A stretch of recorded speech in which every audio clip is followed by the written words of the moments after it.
Good afternoon. It's Tuesday, June the 29th, and this is the Black Man Who Reads Aloud, Joe Hall, the Black Blogger, and I am doing my 15-minute talk on the words of our ancestors who were held in slavery.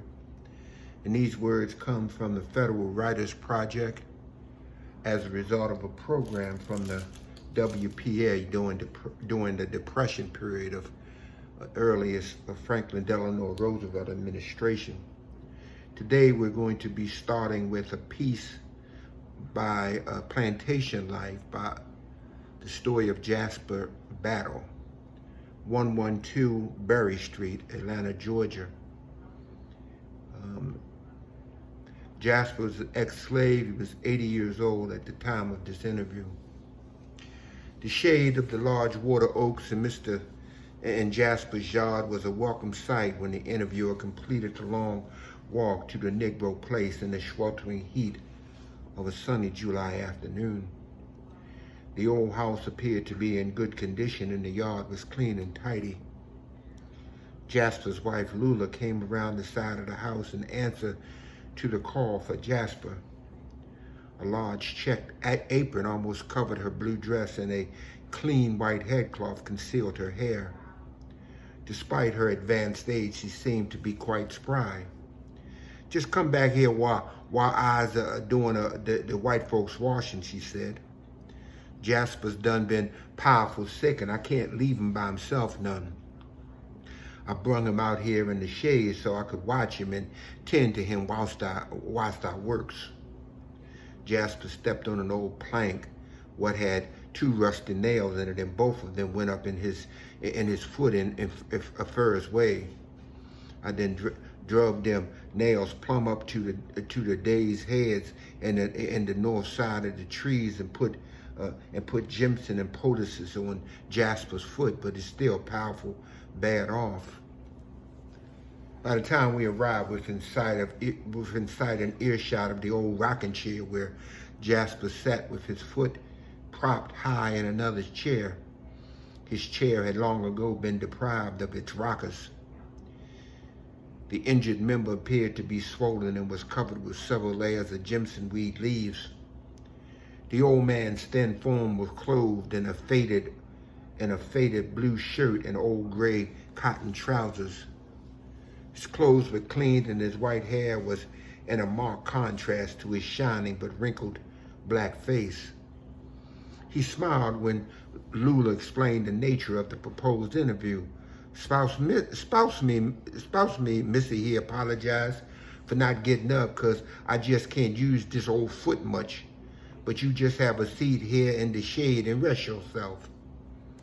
Lula now excused herself, saying, "I just got to hurry and get the white folks' clothes washed and dried for it rains," and she resumed her work in the shade of another huge tree where a fire was burning brightly under her wash pot and a row of sud-filled tubs occupied a long bench. "Lula, she has to work all the time," Jasper explained, and she don't never have time to listen to me talk. "I's powerful glad somebody is willing to stop long enough to pay some heed whilst I talk about something. Them days for the war was good days, especially for the colored folk. I know, 'cause my mammy done told me so.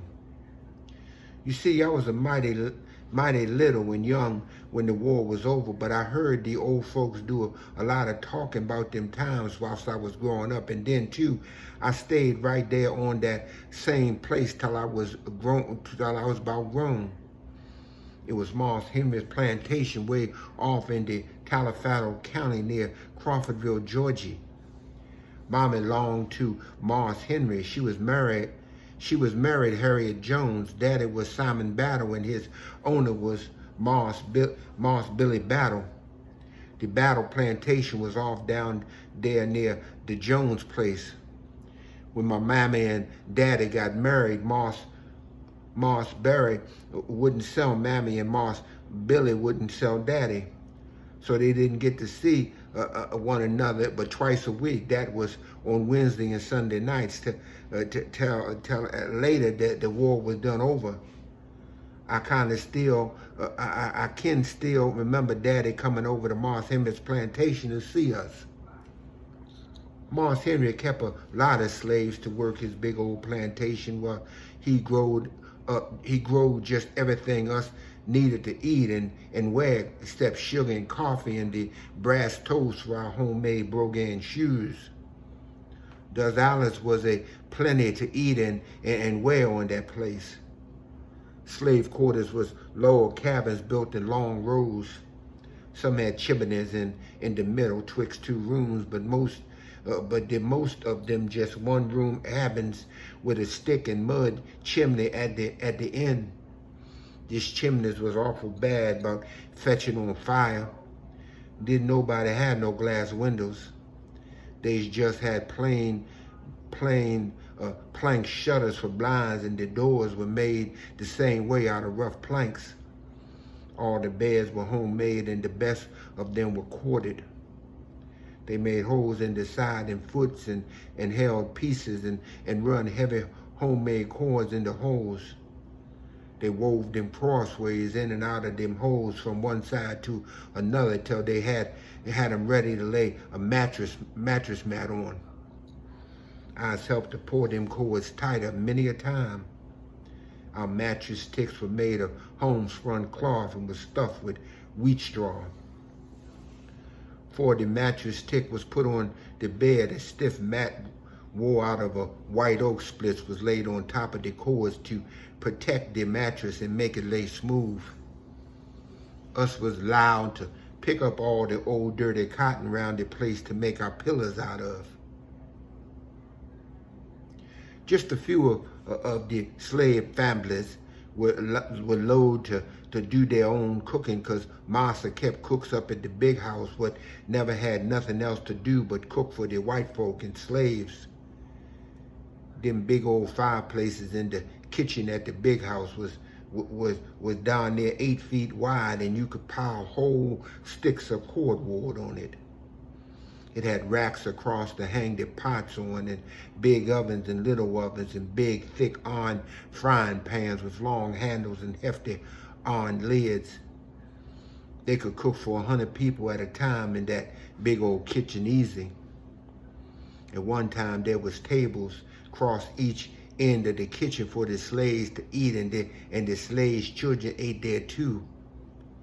Master was mighty good to slave children. He never sent us out to work in the fields till we was most grown up, say 12 or 14 years. A nigger 18 or 14 years old them days was big as a white child, 17 or 18 years old. While Miss Niggers grow so fast till most of the nigger jerseys weren't no older than white children they took care of. Master said he wasn't trying to get no babies in the fields. When slave children got to be about 9 or 10 years old, they started them fetching in wood and water, cleaning the yards and driving up the cows at night.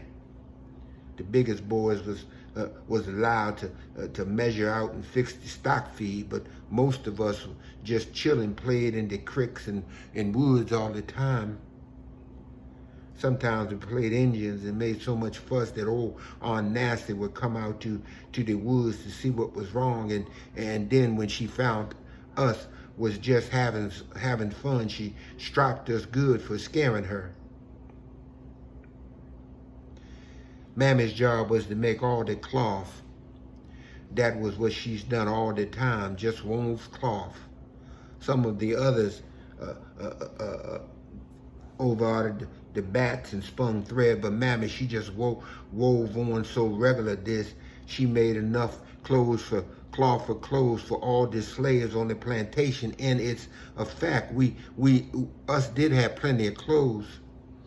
All the nigger babies wore dresses made just alike for boys and girls.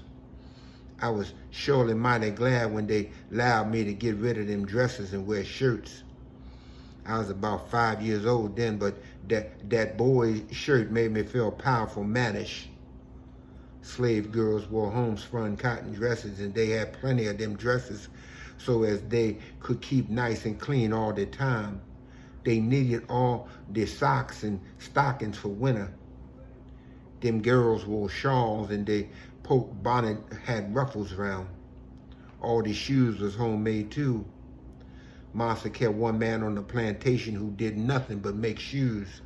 Lord and Missy, what would gals say if they had to wear them kind of clothes? They would raise their roof plumb off in the house. But just let me tell you, a pretty young gal dressed in that sort of clothes look mighty sweet to me right now. Us never could eat all the meat in Master's big old smokehouse. Sometime he took hams to be stored and traded in for sugar and coffee. Plenty of bacon was raised on the plantation for all the white folks and the grown-up niggers. Slave children weren't supposed to have none, so us had to swipe what bacon we got. If our mammies found out about us getting bacon, they stropped us till the skin was most off our backs, but sometime us got away with a little. If us seen any of the old folks was watching us slip the bacon from one another of us whilst they starched us, and it went mighty bad on us if they found it. Slaves went to the white folks' church and listened to the white preachers. There weren't no colored preachers allowed to preach in them churches then. They preached to the white folks first, and then they let the colored folks come inside and hear some preaching. Saturday was through with the white folks. But on the big revival meeting days, allowed the niggas to come in and sit in the gallery and listen as they at the same time preach to the white folks. When the sermon was over, there was a big dinner spread out on the grounds, and they just had everything good to us, like chicken, barbecue hogs and lambs, pies, and lots of watermelons. Us kept the watermelons in the creek till it was ready to cut them. A white gentleman, what they call Mr. Kilpatrick, done most of the preaching. He was from the White Plains neighborhood. He sure did try mighty hard to get everybody to believe the good Lord and keep His commandments. Mr. Kilpatrick preached all the funerals too. It appears like a heaps more folks is dying out these days than then, and folks were heap better than folks folks in trouble. They would go miles and miles then when they didn't have no automobiles to help folks when they was in trouble. Now they won't go next door when there's death in the house. Then when anybody died, the first thing they done was to shroud them and lay them out in the cooling board till old Master's carpenter could get a coffin made up. There weren't no embalmers them days, and us had to bury folks the next day after they died. The coffins was just the same for white folks and the slaves. On every plantation there was a piece of ground fenced in for a graveyard where they buried white folks and slaves too. My old daddy is buried down yonder on Moss Henry's plantation right now. When the slave wanted to get married up with a gal, he didn't ask the gal, but he went and asked Master about it. Master would talk to the gal, and if she was willing, the Master would tell all the other niggas us was going to have a wedding. They would all come up to the big house, and Master would tell a couple to join hands and jump backwards over a broomstick, and then he pronounced them man and wife. They didn't have no license or nothing like they does now. And if a man married up with somebody on another place, he had to get a pass from his master so he could go see his wife every Wednesday and Sunday and Saturday nights. When the patrollers caught slaves out without passes, they evermore did they beat them up. Leastways, that's what my mammy told me. During the big war, all the white folks was all for fighting, except them that was too old to fight it or what was too bad crippled and afflicted. They stayed home and looked after the women's and children. Somebody sent Mistress word that the Yankees was on the way to our plantation, and she hid everything she could. Then had the hogs and horses drive off to the swamps and hid. Mammy was crazy about a pet pig, what Martha had done give her, so Mistress told her to go on down to the swamp quick and hide that little pig. Just as she was running back in the yard, them Yankees reared in and she seen them. Slaughtering fit to kill. She looked around to see what was pickled, what they tickled about, and they follow and let a baby was that pig. Them Yankees were pearlit lack, and they never bothered nothing around our place, but they sure plumb ruined everything on some of the plantations right close to ours. They took everything some of our neighbors had to eat, most of their good horses and anything else they wanted. We never did know why they never bothered our white folks' things.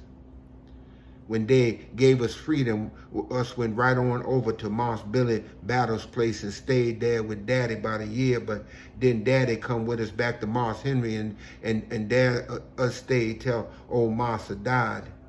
Long as he lived after the war, he worked most of his help on shears and seed that was took near just like he had done when all of us belonged to him.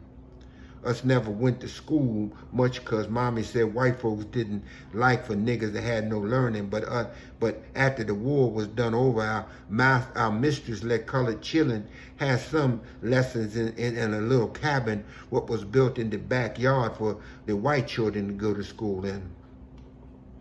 After they buried my old master, we moved down to Hancock County and farmed there because that was all we knowed how to do.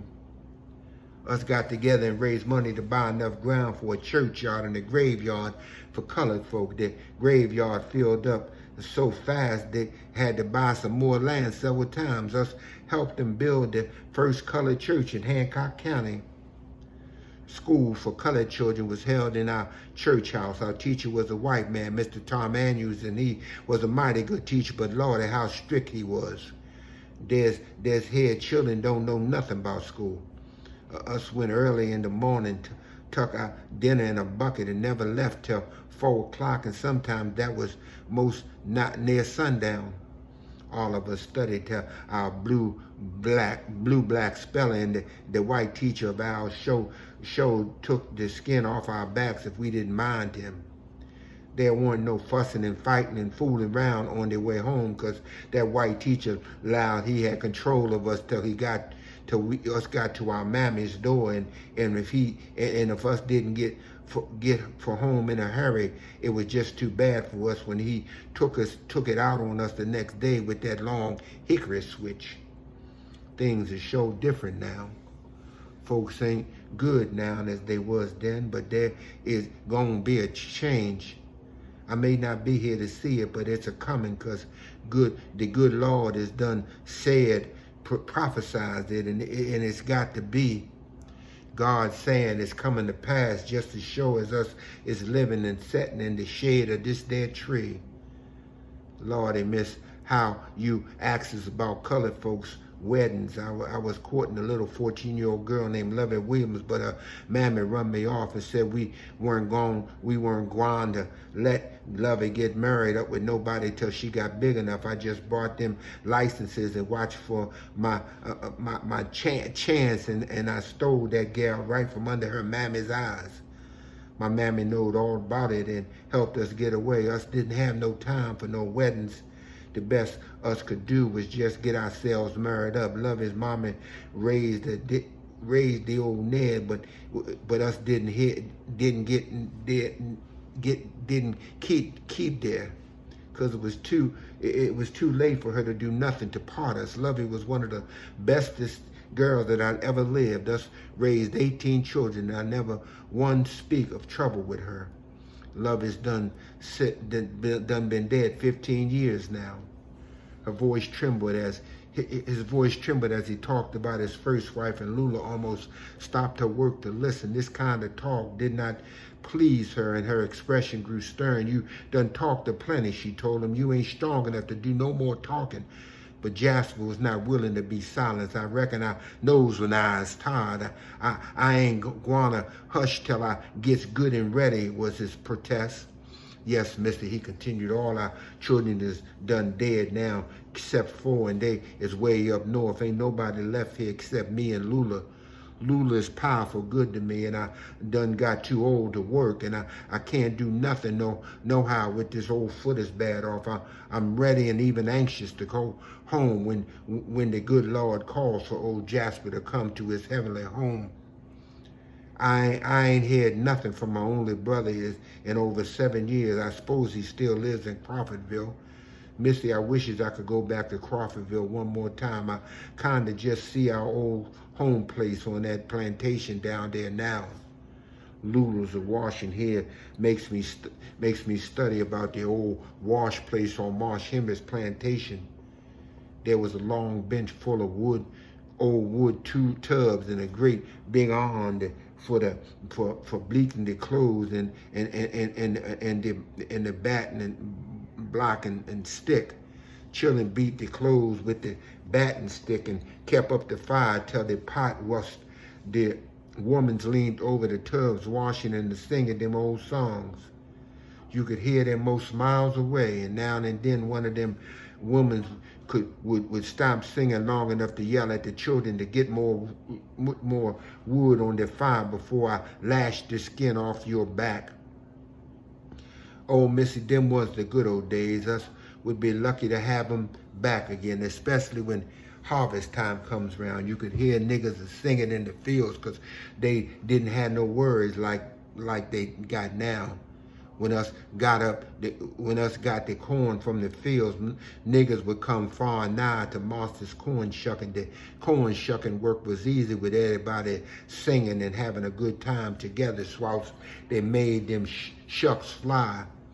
The corn shucking captain led all the singing, and he set us right up on top of the highest pile of corn. The children kept busy passing the liquor around, the jug around. After it started getting dark, Massa had big bonfires built up and plenty of torches set round so as there would be plenty of light. After that, all day wanted of them good things what was done been cooked up for that big supper. Then the wrestling matches started, and Massa also allowed us to give prizes for the best wrestlers. Weren't no fussing and fighting allowed on our place, and them wrestling matches were all in good humor and kept orderly. Massa wanted everybody to be friends on our plantation and stay that way, for says he, the blessed Savior done said to us to love our neighbors as ourselves, and to give, and what us gives is going to come back to us. Missy, the good Lord is always right. The interviewer was preparing to leave when one of Jasper's old friends approached the sheltering tree in the yard where the interviewer was drawing to a close. "Brother Paul," said Jasper, "I wish you had come sooner, because Missy here and me is done had best of time going back over them old times when the folks loved one another better than they does now. Goodbye, Missy. You've done been mighty kind and patient with old Jasper. Come back again sometime." And that's the end of the reading of today, the devotion reading for Jasper. Have a great day.